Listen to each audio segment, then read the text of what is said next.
Seorang gadis sedang tidur. Tiba-tiba merasa kedinginan. Selimutnya kenapa hilang? Dia agak bingung. Lalu detik berikutnya, dia ditarik kembali ke ranjang dengan kasar. Ternyata ayahnya. Melihat tubuh anaknya, ayahnya berkata dengan nafas yang berat, "Kamu sudah tumbuh begini besar ya?" Gadis yang banyak membaca buku dan menonton film itu, tadinya berpikir akan terjadi sesuatu. Sayangnya si ayah ternyata langsung pergi begitu saja. Dan keesokan paginya, ayahnya tidak ingat sama sekali. Kemarin telah melakukan apa? Sebenarnya bukan hanya ayahnya saja. Bahkan ibunya juga, mulai jadi tidak normal. Di meja makan, hanya karena anak bungsunya berkata, sayurnya terlalu asin.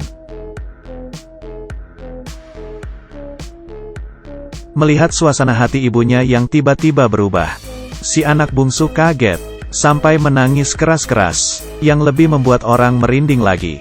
Waktu ayahnya pulang kerja di malam harinya, bertanya kepada istrinya, "Tadi pagi kenapa?" Tidak disangka istrinya malah berkata, "Tadi pagi dia pergi bersama temannya. Dia tidak berada di rumah." Kelakuan-kelakuan aneh mereka ini, harus diceritakan dari saat mereka pindah rumah beberapa waktu yang lalu. Si ayah bernama Ganggu, si ibu bernama Myungjo. Keluarga mereka mempunyai 2 orang anak perempuan, dan seorang anak laki-laki. Dan alasan mereka pindah rumah, karena adik dari Ganggu, yang bernama Jongsu, waktu mengusir iblis. Si iblis menggunakan suara si anak gadis, untuk memanggil ibunya, menyebabkan upacara pengusiran iblisnya terganggu. Dan akhirnya iblis memasuki tubuh si gadis, lalu loncat dari gedung. Ibu si gadis merasa bahwa, semua ini karena kesalahan Jongsu, dan mulai menyebarkan hal ini. Dalam sekejap, opini publik jatuh ke satu sisi. Jongsu merasa terpukul, memutuskan ke desa menanam sayuran. Keluarga Ganggu, kakaknya, juga terpengaruh oleh hal itu. Oleh karena itu memutuskan untuk pindah rumah. Meskipun sekeluarga merasa puas pada rumah ini, tetapi di malam pertama mereka pindah rumah, langsung diganggu oleh suara dari rumah sebelah, sampai tidak bisa tidur. Ganggu ingin pergi untuk membicarakannya, tapi Myungjo memintanya untuk tetap tenang. Tidak disangka keesokan harinya, ada mayat seekor kucing tergantung di sebelah jendela. Melihat itu, anak kedua kaget sampai pingsan. Waktu Ganggu pulang kerja, dan pergi ke rumah sakit. Hari sudah mau gelap. Setelah memastikan anaknya tidak apa-apa, mereka sekeluarga pulang ke rumah. Tahu-tahunya waktu baru sampai ke pintu masuk, langsung menyadari, bukan hanya tempat parkir saja yang ditempati orang. Bahkan bangku yang disukai oleh si anak bungsu juga dihancurkan. Ganggu tidak bisa menahan kemarahannya lagi. Setelah menyuruh istri dan anaknya pulang ke rumah, segera pergi ke rumah sebelah. Tetapi setelah dia membuka pintu gerbangnya, dengan mengejutkan, dia melihat tumpukan tulang. Dan lagi tembok di sebelah halaman, ada banyak pahatan wajah manusia yang menyeramkan. Ganggu mengetuk pintu rumah dengan sangat berhati-hati, dan menyadari bahwa pintunya tidak dikunci. Lalu langsung masuk ke dalam rumah.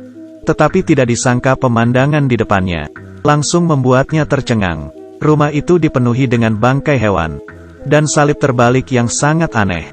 Kelihatannya seperti tempat ritual. Ganggu merasakan hawa yang sangat tidak mengenakan. Baru mau berbalik badan untuk pergi, tiba-tiba dia melihat si pemilik rumah dengan muka kejam sedang berdiri di belakangnya. Membuatnya kaget, sampai langsung pergi tanpa mengatakan apapun. Malam hari tiba, masih tetap terdengar suara yang mengganggu dari rumah sebelah, sampai membuat sekeluarga tidak bisa tidur. Ganggu yang sudah tidak tahan, memilih untuk lapor polisi. Setelah polisi sampai, lelaki di rumah sebelah menjadi sangat sopan. Polisi memutuskan untuk memeriksa rumahnya. Ganggu juga ikut masuk. Tapi rumah yang tadinya mengerikan, tidak disangka berubah bentuknya. Polisi yang tidak menemukan apapun, menganggap ini hanya pertengkaran antar tetangga. Menasehati mereka, kemudian pergi. Tetapi tak disangka, mulai dari saat itu, Ganggu dan istrinya berubah menjadi aneh. Dan ini baru permulaan saja. Ganggu menjambak rambut anak sulungnya, lalu melemparnya dari lantai atas ke bawah. Kemudian mengambil palu, bersiap untuk membunuh anak keduanya. Tidak disangka anak sulungnya tiba-tiba bangun. Oleh karena itu dia memutuskan untuk membunuhnya terlebih dahulu. Di saat darurat, demi melindungi kakaknya, Si anak kedua memukul muka ayahnya dengan teflon. Ternyata tidak ada gunanya. Di saat kakak beradik ini hampir kehilangan nyawanya. Secara tak terduga, terdengar suara ganggu dari lantai bawah. Detik berikutnya, ganggu yang di lantai atas langsung berbalik dan pergi. Melihat kakak beradik ini ketakutan. Dan ada lubang besar di pintu. Ganggu yang baru datang dari bawah mengira mereka berdua berkelahi. Saat dia sedang bertanya apa yang terjadi, istrinya malah mengambil palu dan diam-diam muncul di belakang ganggu. Melihat istrinya yang kelihatan aneh itu, mencoba berbicara dengannya. Siapa yang menyangka Myung Jo mengangkat palu, lalu memukul dengan kejamnya. Untungnya ganggu menghindar tepat waktu. Jadi hanya merusak kaca jendela saja. Lalu Myung Jo melihat anaknya dengan pandangan yang kejam. Ganggu buru-buru melindunginya dengan tubuhnya. Lalu detik selanjutnya, tangannya dipukul sampai terluka. Di saat darurat, Myung Jo tiba-tiba berhenti. Lalu berbalik masuk ke kamar. Dan kakinya menginjak kaca. Tetapi dia tak bereaksi sama sekali. Tetapi hal lebih membuat merinding adalah, muncul lagi seorang Myung Jo yang normal. Melihat segala yang di depannya, dia sama sekali tidak tahu apa yang telah terjadi. Ganggu yang kebingungan membuka dengan pelan-pelan pintu kamar yang tadi dimasuki oleh Myung Jo. Tetapi di dalam selain sebuah palu, tidak ada siapapun. Dia saat ini sepertinya mengerti sesuatu. Ganggu menelepon Jongsu, meminta bantuannya, tetapi Jongsu telah memutuskan pergi ke negara lain untuk melanjutkan menjadi pengusir iblis. Ganggu mengerti hati adiknya trauma, jadi tidak memaksa lagi. Tetapi Myung Jo tidak tahan. Dia berkata, jika Jongsu tidak membantu, dia akan membawa anak-anaknya dan pergi pindah rumah. Ganggu langsung mengalami dilema. Sebenarnya hati Jongsu juga tersiksa. Dia setiap hari bermimpi si gadis yang lompat dari gedung, meminta dia untuk menolongnya. Alhasil, tak ada yang dapat dilakukannya. Saat Jongsu sedang membereskan kopernya untuk bersiap pergi, hatinya masih terus merasa tidak tenang. Setelah selesai bergumul, dia datang ke rumah kakaknya.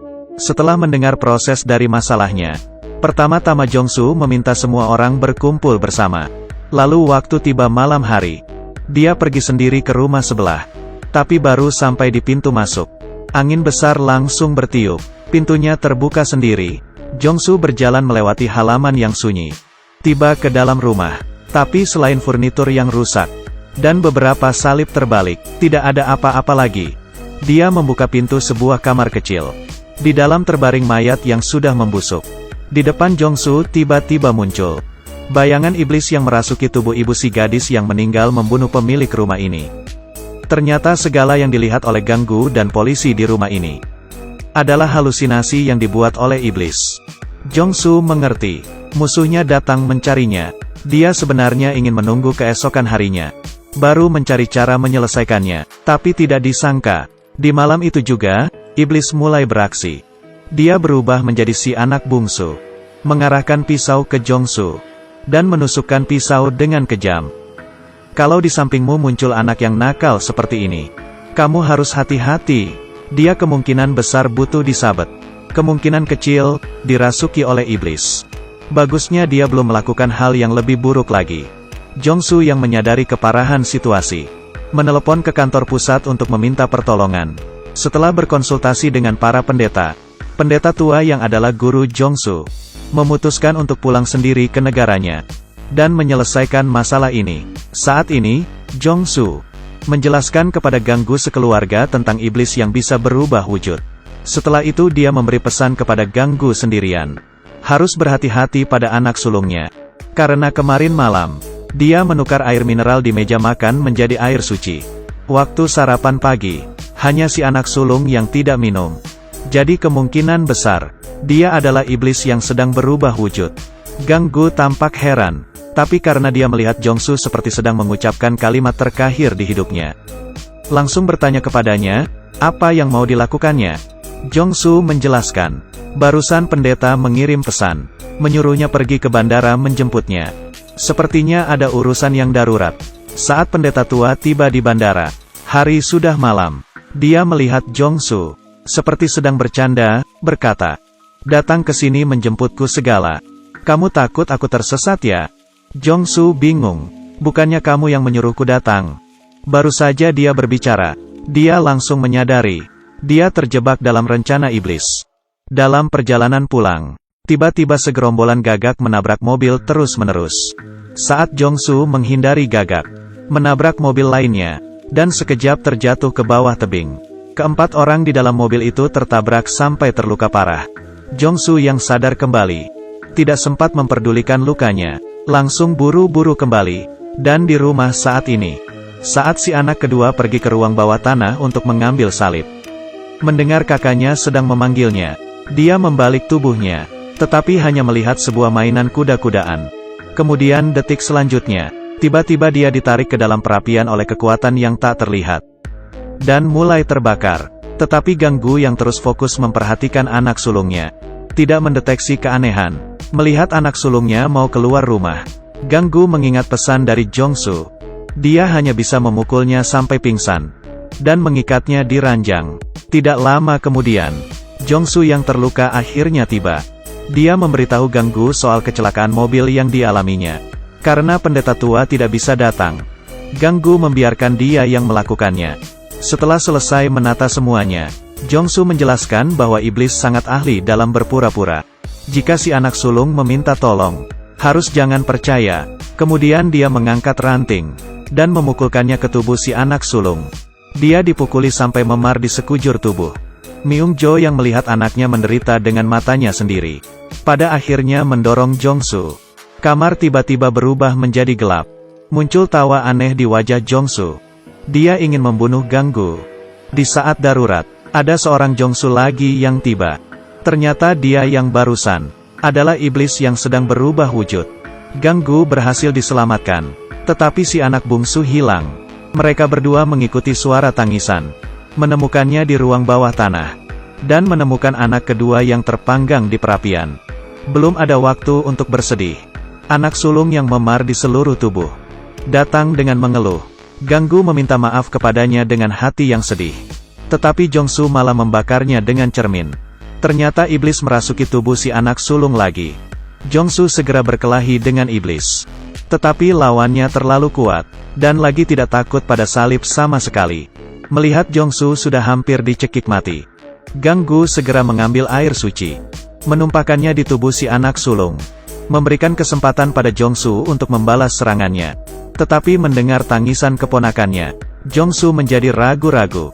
Hanya sekejap, kemudian dilempar oleh iblis. Lalu dia mencekik Ganggu. Di saat darurat, Jongsu menyuruh iblis masuk ke tubuhnya. Tubuh pendeta bisa membuat iblis mengeluarkan kekuatan yang lebih besar. Jongsu yang dirasuki, mengambil kesempatan saat kesadaran dirinya masih ada, memegang tangan kakaknya, dan menusukkan salib ke tubuhnya sendiri. Bersamaan dengan menghilangnya kabut hitam yang banyak, Jongsu menggunakan nyawanya sendiri.